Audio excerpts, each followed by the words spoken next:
அன்னை தமிழுக்கும் உரிமைகளை ஈன்றெடுத்த அன்னையாம் அண்ணாவின் தம்பி பெரியாரின் கொள்கை போர்வாள் முத்தமிழறிஞர் தலைவர் கலைஞர் அவர்களுக்கும் நம் தலைவர் தந்த தமிழ்நாட்டின் தலைமகன் மக்கள் காவலர் நம் அன்பு தலைவர் தளபதி முத்துவேல் கருணாநிதி ஸ்டாலின் அவர்களுக்கும் தமிழ்நாடு ஏதென்று என்றால் நான் உள்ளேன் என்று தமிழ்நாட்டின் அரணாக இளைஞர்களின் எதிர்காலம் எதிரிகளுக்கு சிம்ம சொப்பனமாய் பாசிசத்தின் பகை கலனாய் மதவாதம் சாதியம் பாசிசம் பாலின ஏற்றத்தாழ்வுகளை சுக்குநூறாக உடைக்கும் பீரங்கியாய் விளங்கும் எங்கள் துணை முதல்வர் மாண்புமிகு அண்ணன் உதயநிதி ஸ்டாலின் அவர்களுக்கும்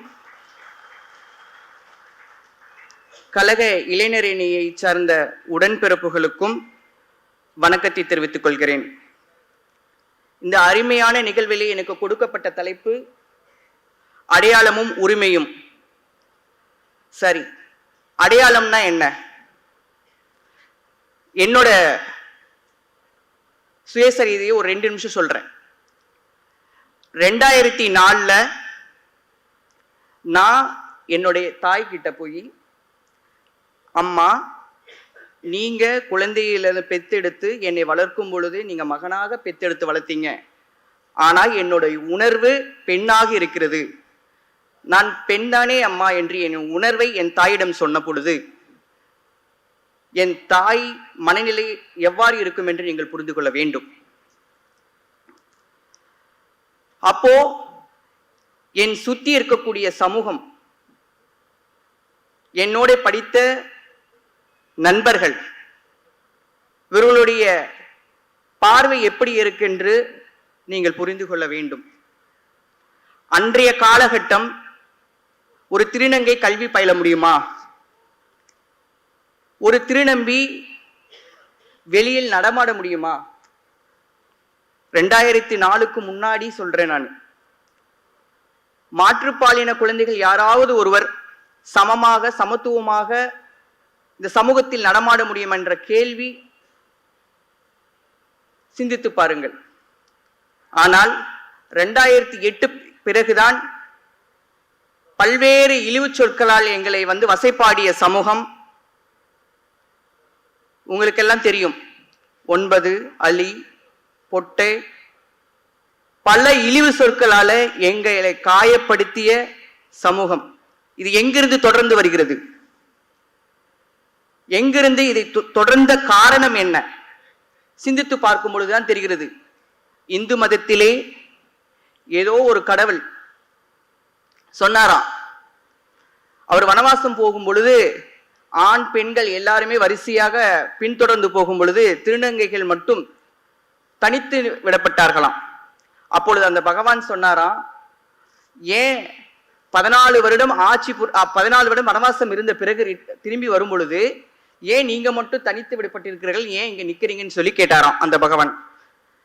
சுவாமி, நீங்க எல்லாரும் ஆண்கள் பெண்கள் எல்லாம் என்னோட பின்தொடரலாம் அப்படின்னு சொல்லிட்டீங்க, எங்களை மட்டும் சொல்லல, அதனால நாங்க தனித்து விடப்பட்டோம் அப்படின்னு சொல்லி சொன்னாராம். அப்போ நான் 14 ஆண்டுகள் வனவாசம் புரிந்தது போல் நீங்களும் 14 ஆண்டுகள் வனவாசம் புரிந்தீர்கள் அல்லவா? அதனால் நீங்கள் இன்று முதல் பிறரிடம் யாசகம் பெற்று பிழைக்கக்கூடியவர்கள் என்று சொன்னாராம் அந்த கடவுள். எந்த கடவுளாவது பிச்சை எடுக்க சொல்வார்களா? சொல்லுங்கள் பார்க்கலாம். அதன் வழித்தோடல் தான் இன்றளவுக்கும் பின்தொடர்ந்து வருகிறது. ஆனால் நம்மளுடைய முத்தமிழர் தலைவர் கலைஞர் அவர்கள் எங்களை அடையாளப்படுத்தினார். எப்படி அடையாளப்படுத்தினார்? எண்ணற்ற இழிவு சொற்களால் எங்களை இழிவுபடுத்திய காலத்தில் 2008 எங்களுக்கு திருநங்கை என்று ஒரு மிகப்பெரிய அங்கீகாரத்தையும் அடையாளத்தையும் கொடுத்தவர் முத்தமிழர் தலைவர் கலைஞர் அவர்கள். ஒரு காலத்துல நான் யாருன்னு சொல்லவே முடியாத காலத்துல நான் வெளியில நான் இந்த பாலினம் தான் சொல்லும் பொழுது இந்த சமூகம் என்னை புறக்கணிச்சு, புறந்தள்ளிச்சு. ஆனா முத்தமிழர் தலைவர் கலைஞர் அவர்கள் அந்த பெயரை தந்தது பிறகுதான் உடன்பிறப்பலாகிய உங்களால் நாங்கள் அரவணைக்கப்பட்டோம். 2008க்கு பிறகு 2009ஆம் ஆண்டு நலவாரியம் அமைத்தார்கள் தலைவர் கலைஞர் அவர்கள். அதன் பிறகுதான் வாக்காளர் அடையாள அட்டை, குடும்ப அட்டை, இந்த மாதிரி பல அடையாளங்களோடு நாங்கள் வாழ்ந்தோம். அடையாளமே இல்லாதவங்களுக்கு அடையாளம் தந்த இயக்கம் திராவிட முன்னேற்ற கழகம். அது மட்டுமா, 2014 சட்ட போராட்டம், உச்சநீதிமன்றம் வரை சென்று சட்ட போராட்டத்தை நாங்கள் தொடர்ந்து கொண்டே இருக்கிறோம் எங்கள் பாலின அடையாளத்திற்காக. ஆனால் 2008 முத்தமிழர் தலைவர் அவர்கள் எங்களுக்கு அடையாளத்தை கொடுத்து விட்டார் தமிழ்நாட்டில். நாடாளுமன்றத்திலே நம்மளுடைய திருச்சி சிவா அண்ணன் அவர்கள் தனிநபர் மசோதாவை கொண்டு வந்தார்கள். இவர்களுக்கான இடஒதுக்கீடு, இவர்களுக்கான கல்வி வேலை வாய்ப்பிலே இடஒதுக்கீடு பாலின சமத்துவமாக நடத்தப்பட வேண்டும். இவர்களுக்கு கல்வியிலும் வேலை வாய்ப்புகளிலும் அந்த நகல்களிலே பாலினம் ஆண் பெண் இருக்கிறது, அவர்களை திருநங்கை திருநம்பி என்று அடையாளப்படுத்த வேண்டும் என்று நாடாளுமன்றத்தில் குரல் எழுப்பியது திராவிட முன்னேற்ற கழகம், அண்ணன் திருச்சி சிவா எம்பி அவர்கள். அன்னைக்கு அதற்கு உறுதுணையாக இருந்த அக்கா கனிமொழி அவர்களையும் தமிழச்சி தங்கப்பாண்டியன் அவர்களையும் இந்த தருணத்தில் நான் நினைவு கூற விரும்புகிறேன். 2021 ஆட்சி அமைப்பதற்கு முயற்சியை நாம் எடுத்து மிகப்பெரிய ஒரு வெற்றியை நாம் வெற்றி பெற்றிருக்கிறோம். 2021 தலைவர் தளபதி அவர்கள் ஆட்சி பொறுப்பில் அமர்ந்த உடனே 5 திட்டங்களில் முக்கியமான திட்டம் ஒன்று, விடியல் பயணத்தில் திருநங்கைகளும் பயணிக்கலாம் என்ற திட்டத்தை தலைவர் அவர்கள் ஆரம்பம். அது ஆட்சியிலே தொடர்ந்து பல்வேறு திட்டங்கள். ஒரு சமூகம் கல்வியால் மேம்படணும், ஒரு சமூகம் விளிம்பு நிலையில இருக்கு, அவங்க மேல வரணும்னா அவங்கள கல்வியால மேல கொண்டு வரணும். அப்படிதான் நம்ம திராவிட முன்னேற்ற கழகம், திராவிட மாடல் அரசு கல்வியால எங்களை மேம்படுத்துச்சு. புதுமை பெண் திட்டம், தமிழ் புதல்வன், அனைத்து கல்லூரிகளில் பயின்றால் அரசு முழு செலவையும் அரசே ஏற்கும் என்ற திட்டம், இப்படி பல்வேறு திட்டங்களை நம்மளுடைய திராவிட மாடல் அரசு எங்களை கொடுத்து எங்களை உரிமைகளை பெற்றுக் கொடுத்தது. அதே மாதிரிதான் 2025 திருநங்கைகளுக்கான வரைவு கொள்கை, 2018 திருச்சி சிவானந்தா நாடாளுமன்றத்தில் மாநிலங்களவையில வரைவு கொள்கையை உருவாக்கிய காரணம் அது திராவிட முன்னேற்ற கழகத்தின் முயற்சியால். ஆனால் அது பல்வேறு இடையூறுகளுக்கு பின்பு அது மாற்றி அமைச்சு 2019 ஒன்றிய அரசு ஒரு மசோதாவை நிறைவேற்றியிருக்கு. அதுலயும் சில திருத்தங்களை நாங்க ரொம்ப போராடி பெற்றோம். அதுக்கு பிறகு 2025 நம்மளுடைய திராவிட மாடல் முதல்வர் முத்துவேல் கருணாநிதி ஸ்டாலின் அவர்கள் எங்களுக்கான ஒரு மிகப்பெரிய உரிமையை பெற்றுக் கொடுத்திருக்கிறார். அது என்ன தெரியுங்களா? இந்த சமூகம் எங்களை எப்படியெல்லாம் புறந்தள்ளிச்சோ, இந்த சமூகம் எங்களை எல்லாம் இவங்களை பார்த்தாலே பாவம், தொட்டாலே தீட்டு என்று சொல்லுச்சோ, அப்படி இருந்த காலகட்டத்தில் இவங்களும் வெளியில வரணும், அவங்களுக்கான சம உரிமையும் அங்கீகாரத்தையும் பெற்றுத்தர வேண்டும் என்று 2025 திருநங்கையர் கொள்கை வரைவு கொண்டு வந்தாங்க. நம்மளுடைய இந்த கருப்பு சிவப்பு இந்த வெளியிட்ட புத்தகத்துல கூட நம்மளுடைய தோழர் லிவிங் ஸ்மெயில்ஸ் வித்யா ஒன்று எழுதியிருக்கிறாங்க. வட மாநிலங்கள்ல மாட்டிறைச்சியை கடத்தினா 10 ஆண்டு சிறைன்னு இருக்கு. ஆனா திருநர் மக்களுக்கான அநீதிகளை தட்டி கேட்பதற்கு வெறும் 7 ஆண்டுகள் இருந்து 2 ஆண்டுகளாக குறைத்தது ஒன்றிய அரசு. பாருங்க, இதுதான் ஒன்றிய அரசுடைய இயலாமை. ஆனால் மாநில அரசு இங்க இருக்கக்கூடிய திருநர் மக்களை எப்படி பாதுகாக்க வேண்டும், அவர்களுக்கு கல்வியிலும் வேலை வாய்ப்பிலும் எப்படி முக்கியத்துவம் தர வேண்டும் என்று உருவாக்கிய திருநர் கொள்கை. அது மட்டுமா, 2004 நான் வீட்டை விட்டு வெளியே வரும் பொழுது எனக்கு அடைக்கலம் இல்லாத ஒரு இடம் தேடி நான் 4 ஆண்டு காலம் எப்படி வாழ்ந்தேன் என்று தெரியாமல் இருந்த காலம் அது. ஆனால் தமிழ்நாடு அரசு இன்று அரண் என்ற ஒரு இல்லம் உருவாக்கி இன்னைக்கு சென்னையிலும் மதுரையிலும் அரண் என்ற இல்லம். நீ உன்னுடைய உணர்வை வெளிப்படுத்தி நீ வீட்டை விட்டு உன்னை துரத்துறாங்கன்னா நீ கவலைப்படாத, இந்த அரசு இருக்கு, நாங்க இருக்கோம், உங்களுக்கான இல்லம் உருவாக்கி இருக்கோம், நீங்க வாங்க அப்படின்னு சொல்லிட்டு அவங்களுக்கு அடைக்கலம் தந்த இயக்கம் திராவிட முன்னேற்ற கழகம், திராவிட முன்னேற்ற கழகத்தினுடைய அரசு.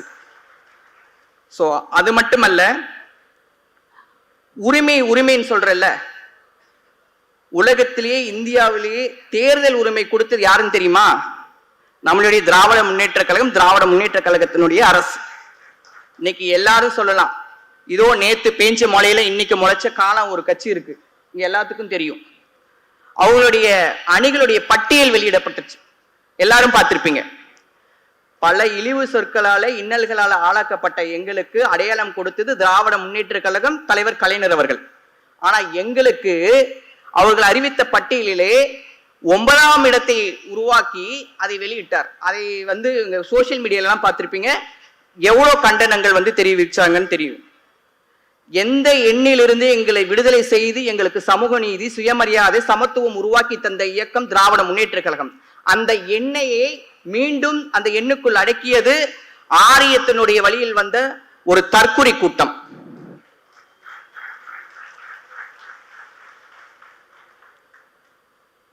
அது மட்டுமா, நம்மளுடைய கொள்கை பிடிப்போடு கொள்கை தலைவராக விளங்கக்கூடிய எதிர்காலத்தினுடைய விடிவெள்ளி நம்மளுடைய அண்ணன் உதயநிதி ஸ்டாலின் அவர்கள் பற்றி இந்த இடத்தில் பேசாமல் இருக்க முடியுமா? தலைவர் கலைஞர் போலவே, அன்பு தலைவர் முத்துவேல் கருணாநிதி ஸ்டாலின் போலவே திருநங்கைகளுக்கு ஒன்றா என்றால் அண்ணன் எப்பவுமே நான் இருக்கிற உங்களுக்கான ஒரு அண்ணனாக, உங்களை யார் புறந்தள்ளினாரும் என்ன, எந்த நேரத்திலும் உங்களுக்கு நான் உடன் பிறந்த சகோதரனாக துணை நிற்பேன் என்று எப்பொழுதுமே உறக்க சொல்வார். அதன்படிதான் நம் சேலத்தில் நடைபெற்ற இளைஞரணி மாநாட்டில் பாலின சமத்துவம் என்ற தலைப்பில் எனக்கு உரையாட வாய்ப்பு அளித்தது வரலாற்றிலே முதல் முறை. இது தேர்தல் அங்கீகாரத்திலே முதல் முறையாக களமாட செய்ததும் நம்முடைய திராவிட முன்னேற்ற கழகம். அதனால் தான் நான் ஒரு ஒன்றிய குழு உறுப்பினராக போட்டியிட்டு வெற்றி பெற்றேன். அதுவும் உதயசூரியன் சின்னத்தில். எந்த இயக்கமாவது சொல்ல முடியுமா? நீங்கள் எந்த ஊரில் என்னை ஏளனப்படுத்தினீர்களோ, எந்த ஊரில் என்னை கொச்சைப்படுத்தினீர்களோ, நீ பிறந்ததே சாபம் என்று சொன்னீர்களோ, உன்னை கண்டால் தீட்டு, நீ தொட்டால் தீட்டு, கண்டால் பாவம் என்று சொன்னீர்களோ, அந்த மண்ணில் என்னை அரசியல் படுத்தியது திராவிட முன்னேற்ற கழகம்.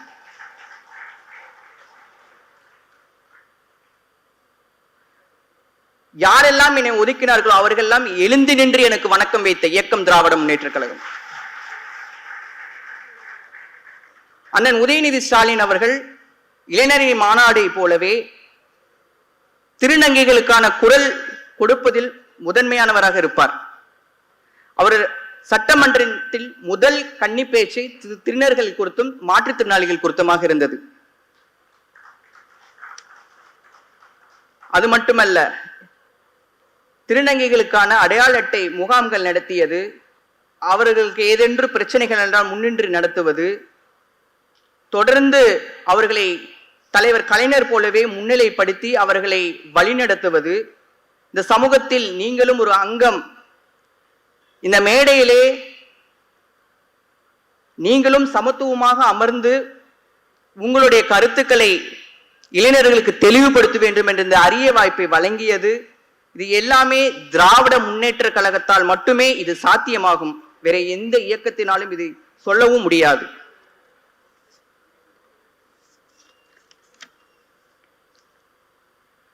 (2008) எங்க வீட்டுல நடந்ததை நான் சொன்னேன்.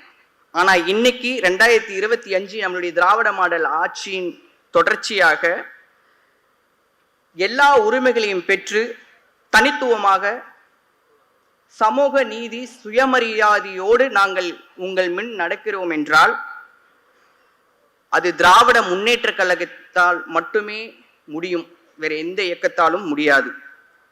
அதோடு